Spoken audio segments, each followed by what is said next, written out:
warahmatullahi wabarakatuh. Perkenalkan, nama saya Muhammad Arham, Ekis 4. Baik, di sini saya akan membacakan sedikit isi makalah dari kelompok kami, yaitu judul makalahnya Sejarah dan Tokoh-tokoh Filsafat. A. Sejarah filsafat. Sejarah perkembangan filsafat berkembang atas dasar pemikiran kefilsafatan yang telah dibangun sejak abad ke-6 sebelum Masehi. Ada dua orang filsuf yang corak pemikirannya boleh dikatakan mewarnai diskusi-diskusi filsafat sepanjang sejarah perkembangannya, yaitu Herakleitos dan Parmenides. Filsafat Yunani. 1. Yaitu zaman pra Yunani kuno. Pada masa ini, manusia masih menggunakan batu sebagai peralatan. Oleh karena itu, zaman pra Yunani kuno disebut juga zaman batu, yang kekaisaran antara 4 juta tahun sampai 20.000 tahun. Yang kedua, yaitu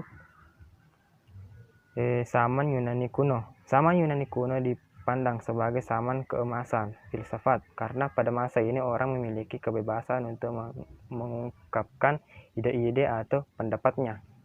Yang ketiga, yaitu zaman keemasan filsafat Yunani. Pada masa Athena dipimpin oleh Perikles, kegiatan politik dan filsafat dapat berkembang dengan baik. Ada segolongan kaum yang pandai berpidato dinamakan kaum Sufis. Keempat, yaitu masa Helenitis dan Romawi. Pada masa zaman ini berkembang sebuah kebudayaan terus nominal dan disebut kebudayaan Helenistis, karena kekuasaan Romawi dengan ekspansi yang luas membawa kebudayaan Yunani tidak terbatas logi. Yang kelima, yaitu zaman abad pertengahan. Abad pertengahan ditandai dengan tampilnya para teolog di lapangan ilmu pengetahuan.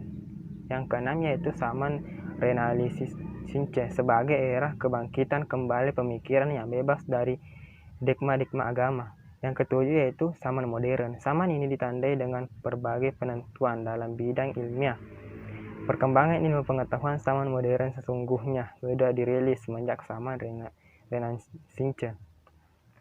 Kedelapan, yaitu zaman kontemporer atau abad ke-20 dan seterusnya.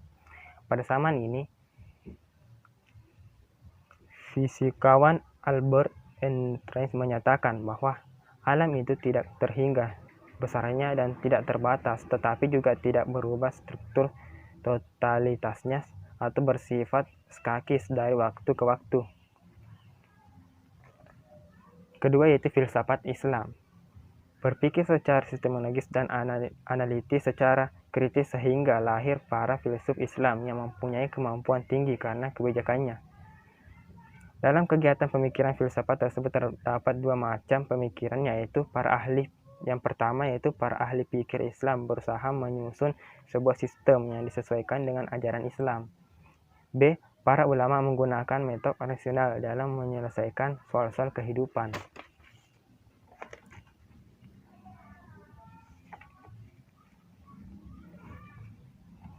B. Tokoh-tokoh filsafat. 1. Plato.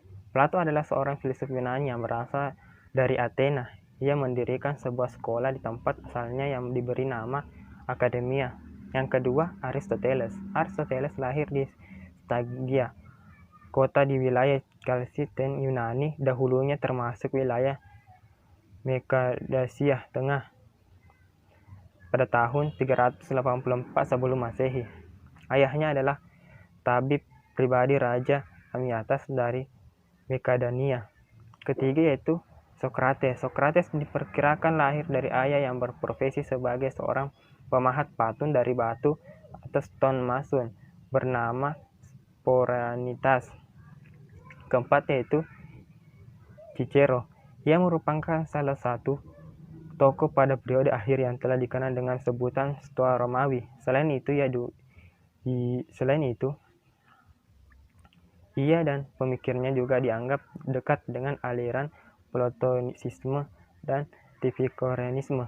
Kelima, Ibnu Rashid. Dia mendalami banyak ilmu seperti kedokteran, hukum, matematika, dan filsafat. Keenam yaitu Al-Kindi. Nama lengkap adalah Abu Yusuf Kindi bin Sahab sebab Imran ibnu Amr ibnu Qais Al-Kindi. Kindi adalah salah satu suku Arab besar pra-Islam. Ia dilahirkan di Kufa dan di sana ia mempelajari berbagai macam pengetahuan terutama sastra dan filsafat. 7. Al-Farabi. Menurutnya manusia terdiri dari badan dan jiwa. Manusia dikatakan menjadi sempurna bila menjadi makhluk yang bertindak. Kedelapan, Ibnu Sina. Pada usia 16 tahun, ia telah banyak menguasai ilmu pengetahuan sastra Arab, fikih, ilmu hitung, ilmu ukur, filsafat, dan bahkan ilmu kedokteran dipelajarinya sendiri. Sembilan yaitu Jalaluddin Rumi. Rumi lahir di Baik, Afghanistan pada tahun 604 Hijriah atau 1207 Masehi. Tujuan utama penciptaan terpenuhi melalui dan para nabi dan orang-orang suci. Mereka dapat mengekspresikan seluruh potensi yang dimiliki manusia. Baik, itulah yang sempat saya sampaikan dari makalah kami. Lebih dan kurangnya mohon dimaafkan. Wassalamualaikum warahmatullahi wabarakatuh.